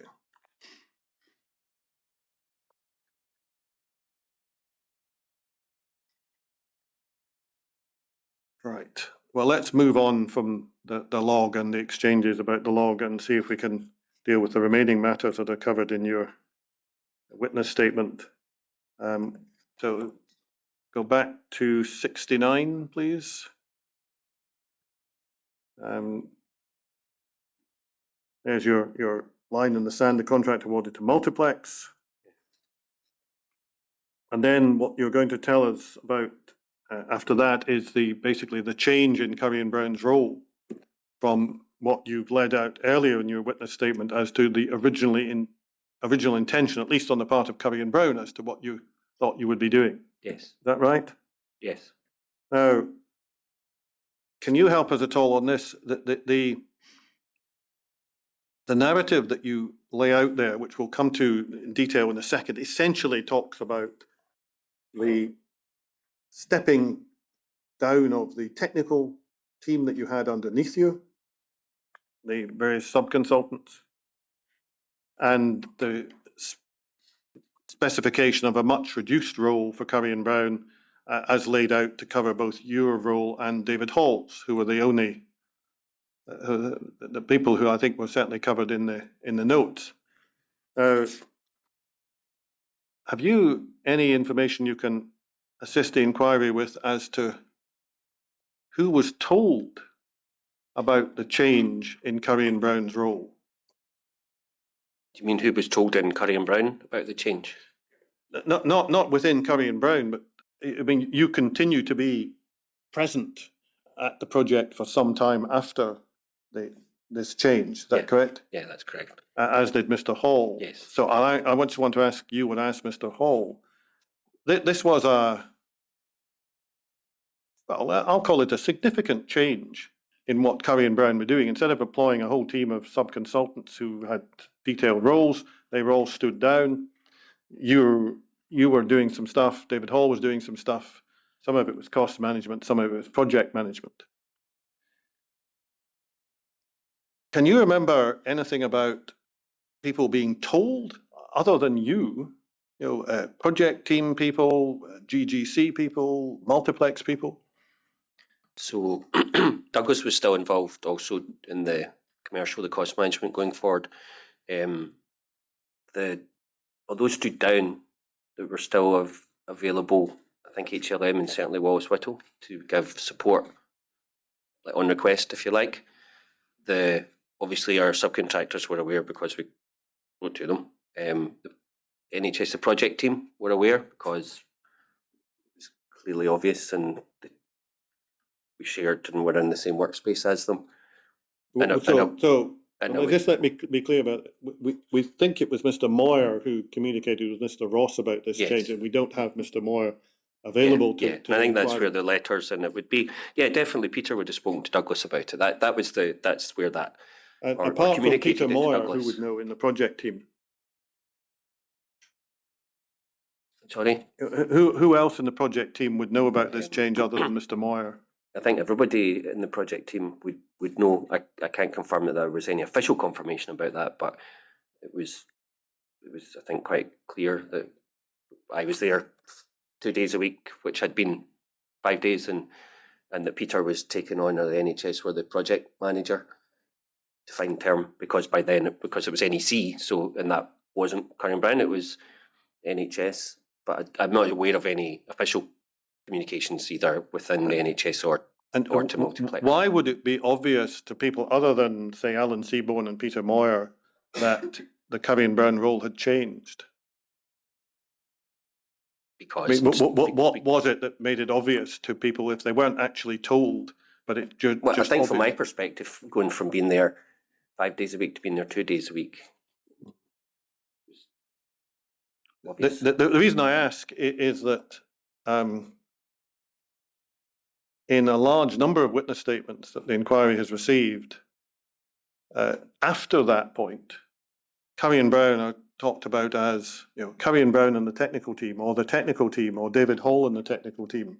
So that the image of what you were beforehand and what you were afterwards doesn't, on the surface, appear to have percolated.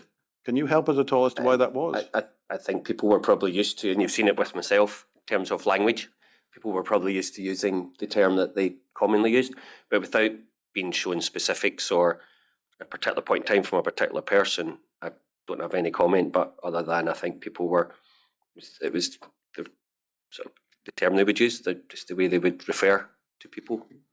Well, let me give you an example, and see if you can't help us with it, please just let me know. Emma White, who was the lead architect, sometimes called the lead consultant, so a significant player in the project as it went forward at Nightingale's. She thought Mr. Hall was reviewing ventilation designs, or he and the technical team were reviewing ventilation designs. Can you help us at all as to why that perception may have continued?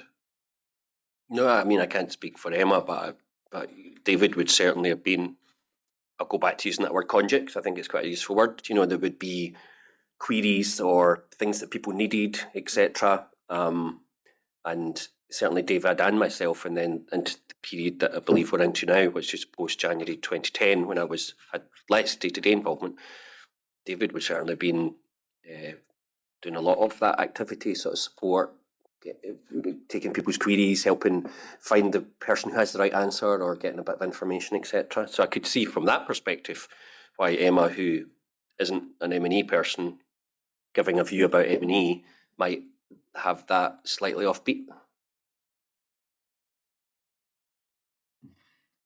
Okay. Well, let's just go through this briefly. Okay. If we go to page 70, we probably don't need to get the document up because you've helpfully quoted large chunks of it in your witness statement, so we'll make it easy. There's a division here. This is what you're going to do in the future on an ongoing basis. So this is January of 2010, and your role is going to be split between two exercises. One is the lab, the new lab project, which this inquiry is not mainly concerned. And we see there project managed support, 2 days a week, Mark Baird. So is that what you were being allocated to? Yes. And then cost management, 2 cost managers each for 2 days, so many hours. And then in terms of the main development, the adult and children's hospital, if you ignore the part that's completed, project management support, 3 days per week by David Hall, and then some cost managers. So that's what seemed to be laid down. Yes.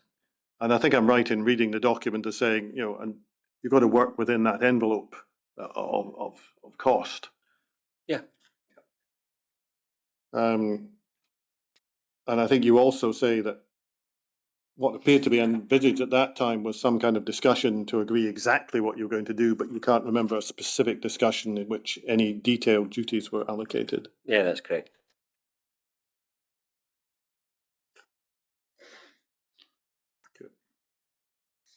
So from that point on, were you only working in the lab project, or were you working on other stuff as well? I don't think I was working on the lab at all. It just, that seems to be where your name crops up in the email. New laboratory project management support, 2 days per week by Mark Baird, which I think you said was how much you were working. No, I think the header at the header then gives just below that, which goes on to the carries on to the next page. You add out in Children's Hospital. Sorry, I'm not quite following your point here. What I thought we were looking at was, in effect, an instruction from Mr. Moyer saying, right, I'm going to split this into two. There's a lab and there's the main project. In the lab, I'm going to get 2 days a week by Mark Baird on project management and some cost management support. And in the main hospital, I'm going to get 3 days, 22 hours a week from David Hall and some cost managers. Did it not work like that? I would say the reality was I was working 2 days and probably more on the hospital, and a lot of that would to do with the business case during that period. Right, could I just get that again? Notwithstanding what was proposed in practice during 2010, you were working 2 days a week, but in relation to the new hospitals and helping with the preparation of the business case. Is that what you said? Yeah, doubtless there would have been some of the schedules and the lists that related to the laboratory, but not. You're allowing your voice to drop. Oh, sorry, I think there would have been some of the logs, etc., for the laboratory, but main activity would have been the hospital and certainly the FBC, full business case, which covered both. It covers the whole project, the FBC. Heather.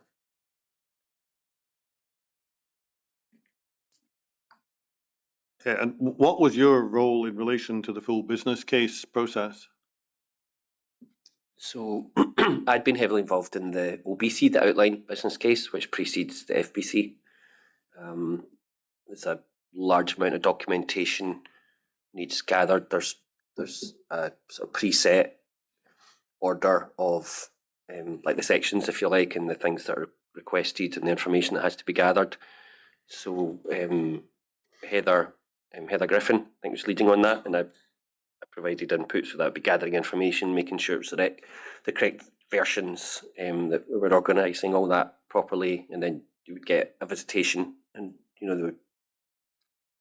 people would come to see that documentation and speak to the team or members of the team, etc. So there was quite a lot of activity in pulling all that together, if you like. Were you focusing on any particular issue, or was it just general helping where required? Yeah, general. I mean, the FBC covers all the sort of set cases, like the economic case and the clinical case, and it's an established, preset, set of cases within the full business case under different headings. So quite a wide berth, if you like, in terms of the range of information that covers the whole project. One of the areas that the inquiry has been looking at, Mr. Baird, is the area of activity after the contract's been signed, when you're in the design process, and in particular in ventilation design. So after Wallace Whittle had been stood down and after the Curry and Brown role had been reduced. Now,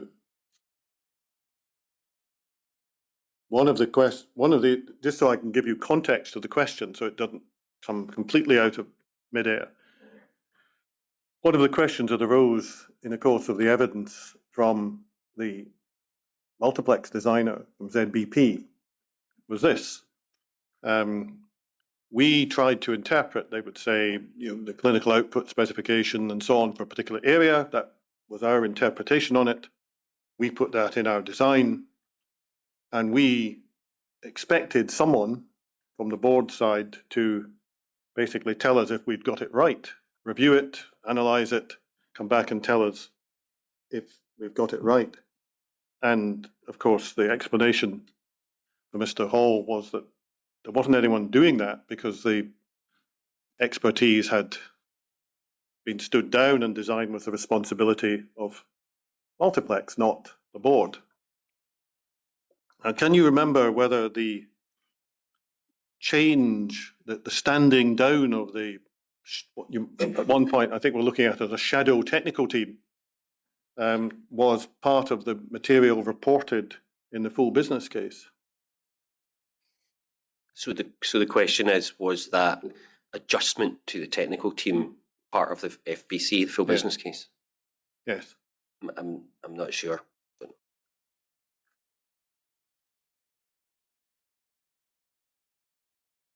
Because although you describe it as an adjustment to the technical team, it is correct. Subject to any specific call-offs that might arise, you stood down all your sub-consultants. Yes. And the board did not employ, as we understand it, M&E specialists to review the detailed designs of all the wards. I'm not aware of that, no. Yeah. Okay.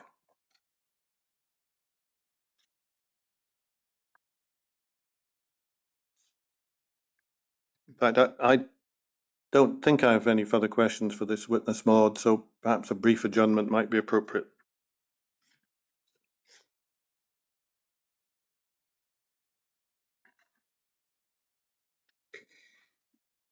Yes. Mr. Baird, what we must do is determine whether there's any further questions Okay. proposed by legal representatives. So if I can ask you to go back to the witness room, we should be able to give an indication in about 10 minutes Okay. as to whether there should be further questions or not. So if I could ask you to go back Okay, to the thank you. witness room.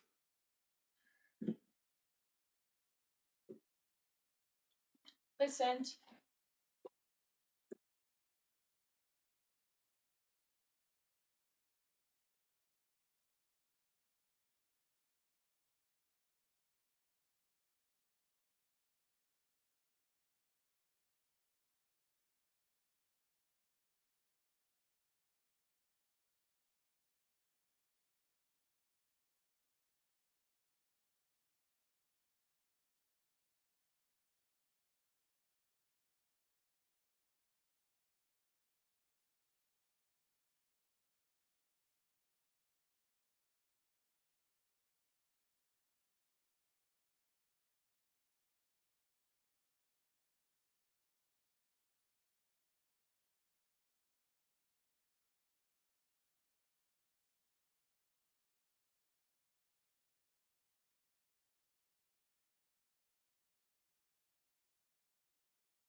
Apologies for the slight delay, my lord, but after one extra check, there are no further questions. No further questions.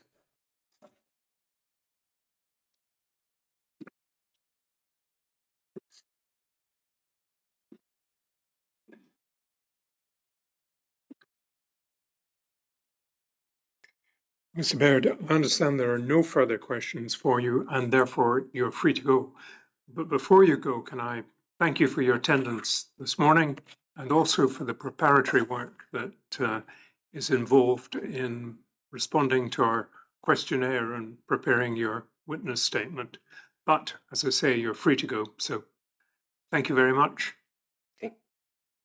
Thank you.